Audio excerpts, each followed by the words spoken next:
Nothing But the Truth. Hello, I'm Raj Chengappa of India Today and your host for Nothing But the Truth.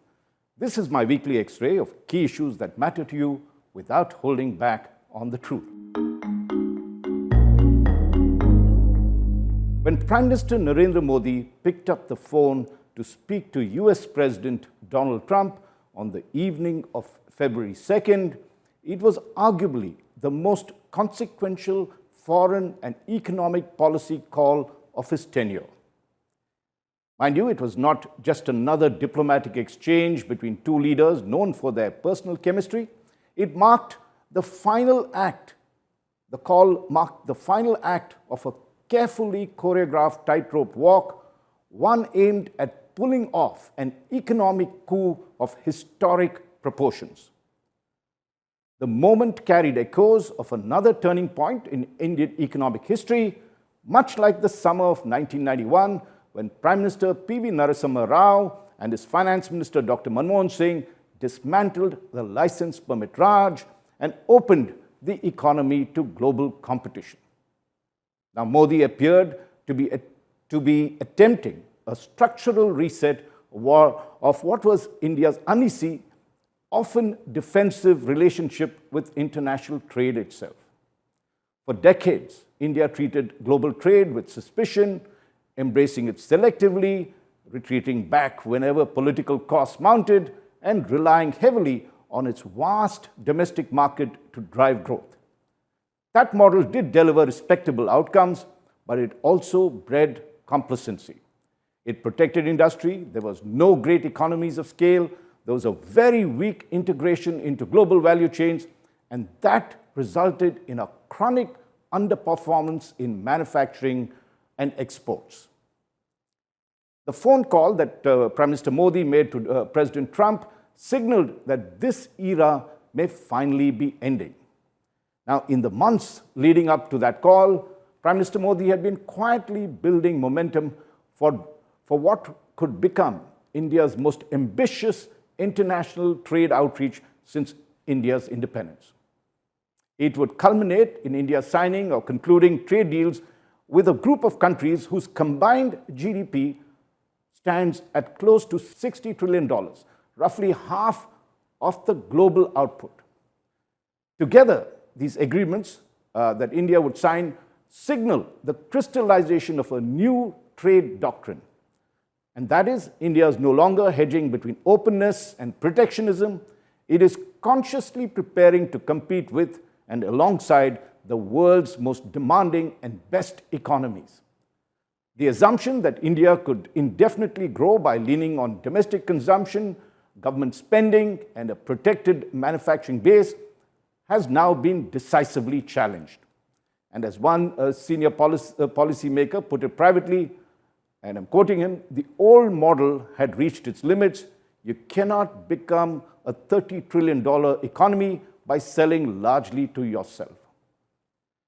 Now, the immediate trigger for all this was the sharp deterioration in India-US trade ties. And when the Trump administration imposed a 50% tariff on Indian imports last August, the steepest applied to any country, only Brazil matched that, alarm bells rang across New Delhi.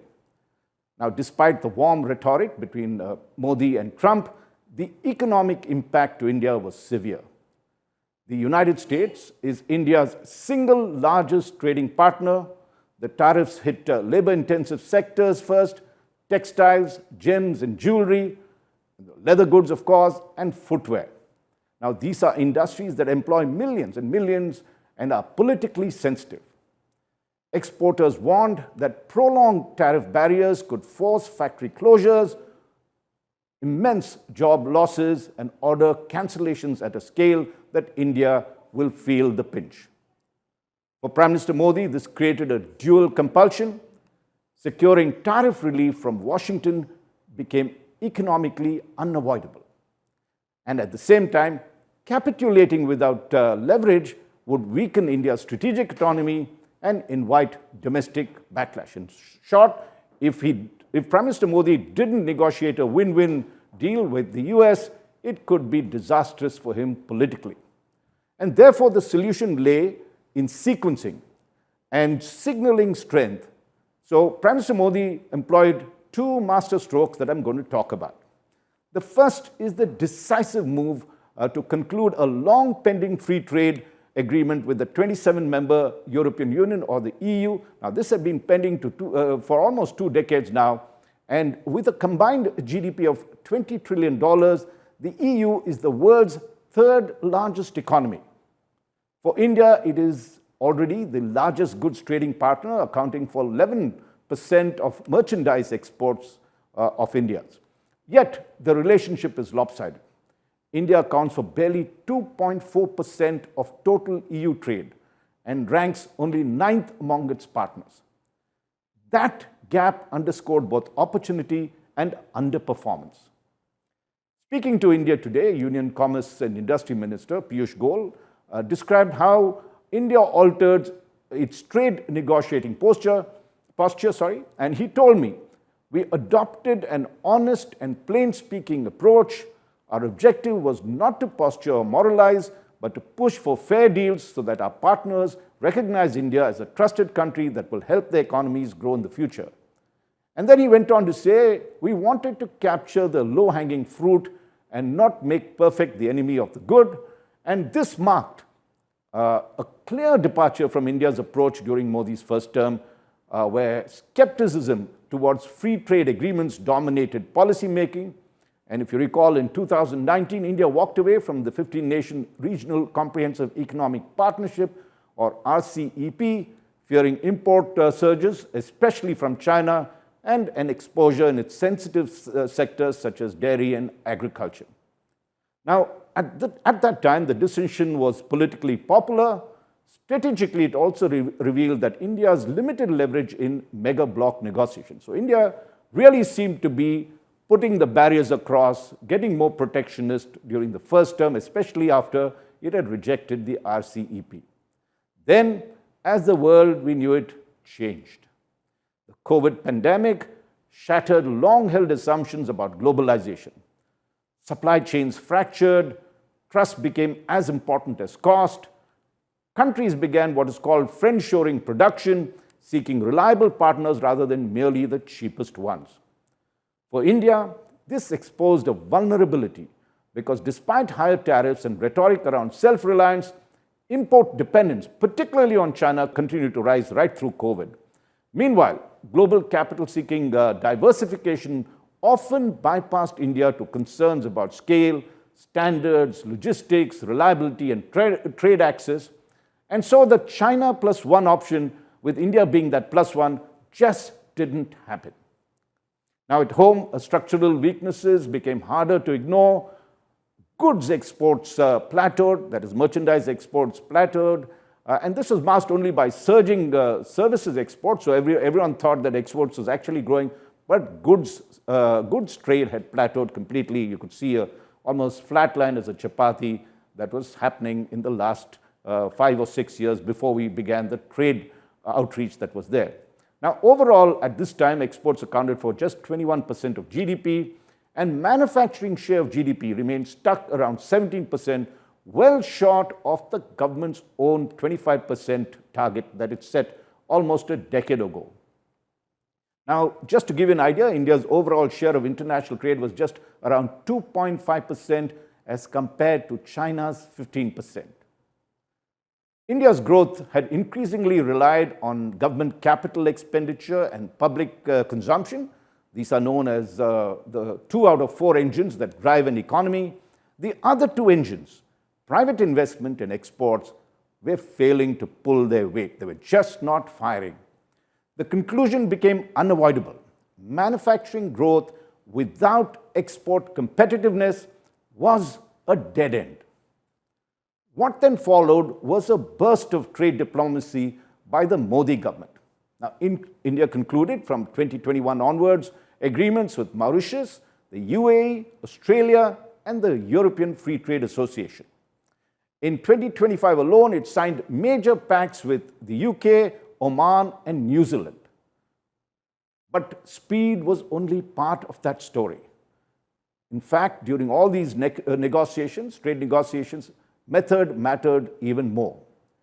The Modi government made a strategic choice to engage primarily with developed economies, markets where India was not in direct competition and where complementarities existed. Now, as Minister Piyush Goyal told me bluntly, and I'm quoting him, previous governments negotiated free trade agreements with countries that were largely our competitors. They did not have the courage of conviction to engage deeply with the developed world. Now, India also avoided mega bloc exposures like the RCP because it felt vulnerable, and it opted for bilateral leverage, allowing sensitive sectors to be protected, liberalization to be phased, and outcomes to be shaped according to its own precision. Agriculture, the politically most explosive sector, was carefully ring-fenced. Dairy and cereals were excluded, and in automobiles, only high-end models were allowed preferential entry. Now, just to give you an example of how India began to calibrate its trade negotiations and ensure that it had ring-fenced those items that it did not want imports to come in. One good example is in wine and spirits, where the way they made the price thresholds and quotas ensured that domestic producers were not undercut, which means that they only allowed imports of very high-value whiskies or wines, and that was a market that was very limited in this country, and those that made whiskies and wine in India were protected because their liquor was cheaper. And this was the same story that happened with autos as well.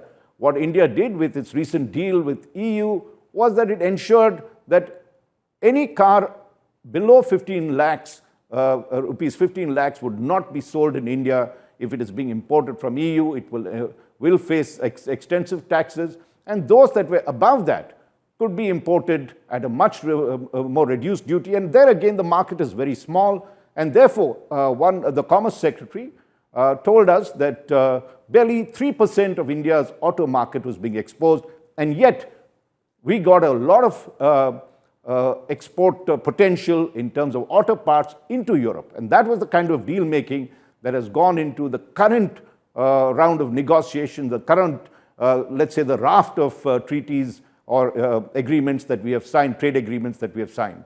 Now, the other interesting thing, then that's why I think the success of all these trade deals are beginning to show, is that there was extensive stakeholder consultations, and this helped blunt, in some senses, domestic resistance, particularly from industrialists who felt that they were going to be done in.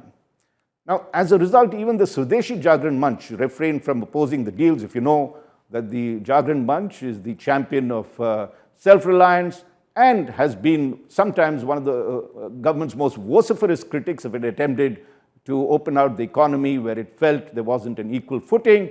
In this instance, convener Ashwini Mahajan told me that India had negotiated pretty well in terms of an equal footing, and they didn't feel that India was losing out just because it had opened many sensitive sectors to imports from these various countries that we had signed trade deals with. Now, by late 2025, that is close to November, December, the EU agreement was ready. Its strategic significance was underscored when European Commission President Ursula von der Leyen, I hope I got that correct, or Ursula von der Leyen, and European Council President Antonio Costa were invited as chief guests at this year's Republic Day parade celebrations. And a day after the parade, India and the EU signed what would have been India's largest trade agreement ever, until, of course, it was eclipsed by the US deal a week later. Now, under the EU Pact, India secured preferential access across 97% of tariff lines, covering 99.5% of trade value. Crucially, 70% of tariff lines, covering over 90% of India's exports, received immediate duty elimination, particularly in the labor-intensive sectors like textiles, leather, and other goods that employed massive amounts of labor, and they were being affected by the Trump tariffs. Now, these were getting relief under the European deal. As we saw, and as trade expert Professor Amita Batra of JNU School of International Studies, she mentions, and her assessment to me is that there is a qualitative shift in the way we do negotiations. And she says the trade agreements with the UK and EU are hugely positive moves. And what stands out is that these are relatively deeper agreements than what India signed 2 decades ago. So you're seeing a great maturity in the way India is negotiating its trade deals. Now, only after locking in the European Union did Prime Minister Modi make that decisive call to President Donald Trump on February 2nd. Till then, the message was subtle but unmistakable. India had options, and especially when we had signed a deal with the EU. And of course, let's not forget Prime Minister Modi's warmth with Russia's President Vladimir Putin when he came to India. And there seemed to be a tentative thaw with China after months of hostility. And this further strengthened India's bargaining position, that India had options and it was not cornered. Now, on the American side, the appointment of Sergio Gore, a close Trump aide as ambassador to India, helped align Washington's internal machinery. Now, after weeks of coordination across departments, the breakthrough came during a 40-minute Modi-Trump call on February 2nd. Now, this was that famous call that I talked about, and they chatted for 40 minutes and sorted out all the issues that were outstanding when it came to trade. And soon after that, President Trump announced a reduction in tariffs on Indian goods from 50% to 18%. But India had to make a commitment to stop buying Russian oil and also to buy $500 billion worth of American goods and services in the next 5 years. To Minister Goel, the back-to-back deals demonstrate India's new posture. As he told me, India has emerged out of the shadows. Today, it engages with developed nations from a position of strength. Yet, the American deal has sparked controversy. Now, one flashpoint is India's reported commitment, as I mentioned earlier, to import $500 billion worth of American goods over the next 5 years. Congress leader Rahul Gandhi accused the government of surrendering to the US, and he pointed out that we would have to India would have to treble the current level of $46 billion worth of goods that we sell to America, that we buy from America, and we now have to treble that to close to $146 billion of goods almost annually if we have to match the $500 billion commitment to buy American goods. Minister Goel dismisses the criticism that Rahul Gandhi had hurled against the BJP and the Modi government, and he told me, we have done a very careful analysis. Even today, India imports about $300 billion of these products globally, and the requirement is growing rapidly.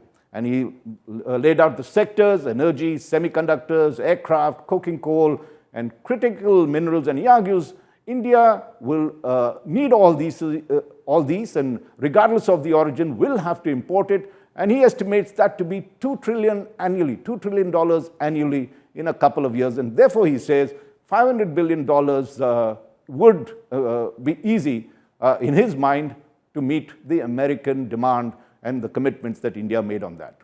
Now, there's another sector that has caused a lot of controversy, and the fact that services, which is the backbone of India-US trade, remained conspicuously absent from the interim framework, the interim trade agreement we had with the US.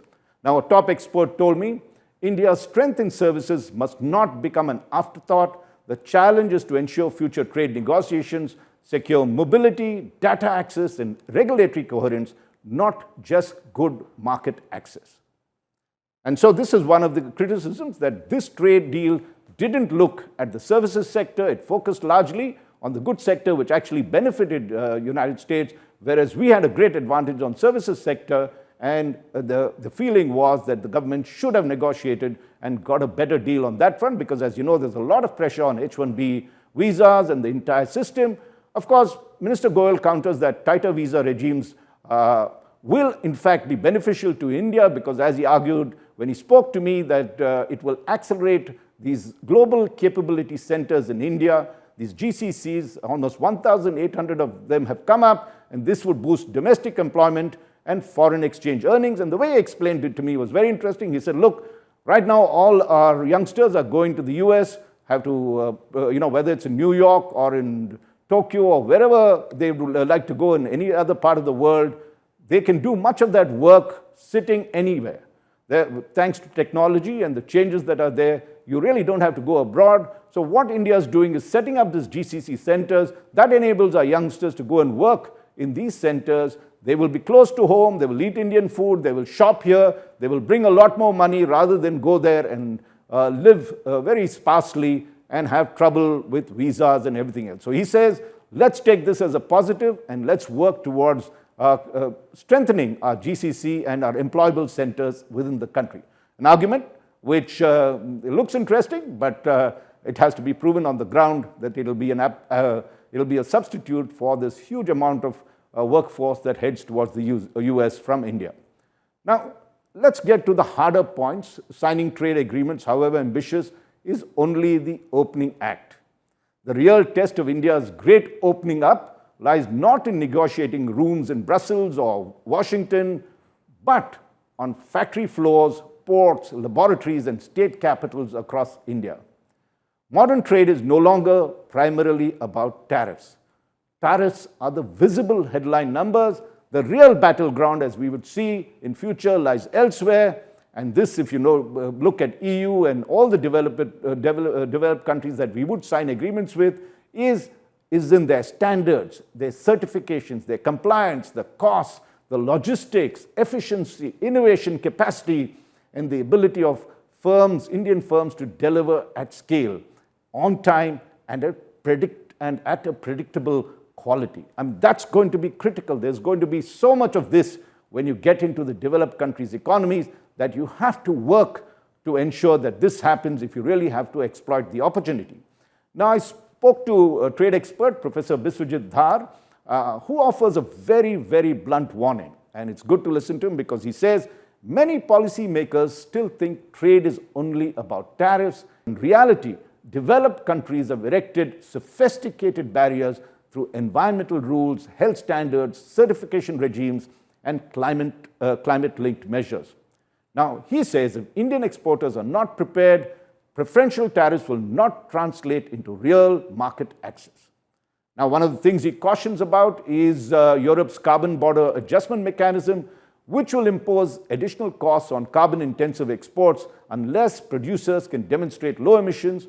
There's also food traceability, labor standards, and packaging norms that will determine who survives and who exits in this very tough business. Now, I spoke to Commerce Ministry officials, and they said, look, part of this agreement with EU, and possibly we don't know what has been negotiated with America until we see the fine print, but certainly with EU, there is a kind of a collaboration that Indian government will have with European governments to handhold many of our exporters over there in terms of the CBAM mechanisms, develop their own knowledge and technology to enforce these very strict standards, and therefore domestic exports would also be upgraded because of the kind of standards which will make India globally competitive and in compliance with all the latest rules that are coming on that. Now, therefore, we need to look at that for many Indian exporters, especially small and medium enterprises. This will represent a fundamental shift. Competing in developed markets, as I mentioned, now requires so much of systems, documentation, and compliance infrastructure, and just not cheaper labor. So there has to be a huge mindset change, a huge revolution in terms of those aspects of it. And one of India's biggest weaknesses has been its reluctance to enforce industrial discipline. Now, successful manufacturing powers did not rely on protection alone. If you looked at the big developed countries, they paired openness with ruthless upgrading of whatever facilities they had. And Professor Dhar calls this the brutal logic of industrial policy. And he told me you have to pick winners, as you've seen across Japan, South Korea, and across the whole lot of developed nations, and back them, and then enforce performance targets almost like a diktat and demand scale and productivity. And this discipline has rarely been applied consistently in India. And this, he says, is now the order of the day. The moment you've got these big trade deals, it is imperative that you change the way we are doing business to ensure that you are putting your money where it's worth it, rather spreading it thin and ensuring that we build global champs. Now, one of the things that we've done recently is production-linked incentives, or PLIs. They are a start, and that's fine, and particularly in electronic components, we seem to have done well. But there is another big thing that Professor Dar points out, and he says, without innovation, these will just not be enough. And interestingly, and very worryingly, India spends just 0.6% of its GDP on R&D, research and development, and this is both public and private, compared to China's 2.5%. And remember, China's close to a 20 trillion economy as compared to our 4 trillion. And US spending on R&D is 4% of its $30 trillion economy. You can just see how much they invest on technology and innovation, and that's what gives them the cutting edge and makes them the world leading traders and trading countries. And it's very clear that no manufacturing powerhouse succeeds without sustained investment in technology and productivity. And therefore, Dar argues, trade policy without an innovation policy is incomplete. And also, let's look at the other issues that we need to sort out if we want to be a globally competitive economy and really cash in on the deals. We have to bring down the logistic costs in the country that remain stubbornly high, which is at about 13 to 14% of our GDP. We really need to change that. There are delays at ports, unpredictable custom procedures, and weak hinterland or rural connectivity, and these erode competitiveness. Large firms can absorb compliance costs. The small and medium enterprises just cannot. And so you need state support, or they need state support for certification, testing, infrastructure, and export-linked skilling. If the gains from FTAs have to be given to them rather than being concentrated in big industry. And if they don't get it, it will be politically dangerous in a country where small and medium enterprises are the country's major employers. States will have to play, as I mentioned, a decisive role. There is land, there's power, labor, enforcement, and local logistics, and all this falls within their domain. You just can't keep blaming the center and say, look, infrastructure is inadequate. So unless trade policy is effectively federalized, regional inequality will widen. So we are a federal country, and the states have to step up to the plate and do their bit and just not expect the central government to do that. So the great opening up of India to trade is not a single event. It is a long, politically demanding process of domestic transformation. Tariff liberalization opens doors. What determines whether India walks through them is execution. Industrial upgrading, innovation, logistics, reform, and you have to give SME support at state-level competitiveness. Now, if India gets this right, the gains could rival the 1991 reform that happened, and this time it will be embedded in global value chains rather than protected domestic expansion. If it gets it wrong, the backlash will return. This is what makes this moment historic. India has chosen openness, not as ideology, but as a strategy. Whether it succeeds will depend on what we, as Indians, do next. For an in-depth analysis of India's great trade push, do read the latest issue of India Today magazine, which I put together with help from my colleagues. Thank you for being with me in this episode of Nothing But the Truth. I look forward to having you with me next week. Nothing but the truth.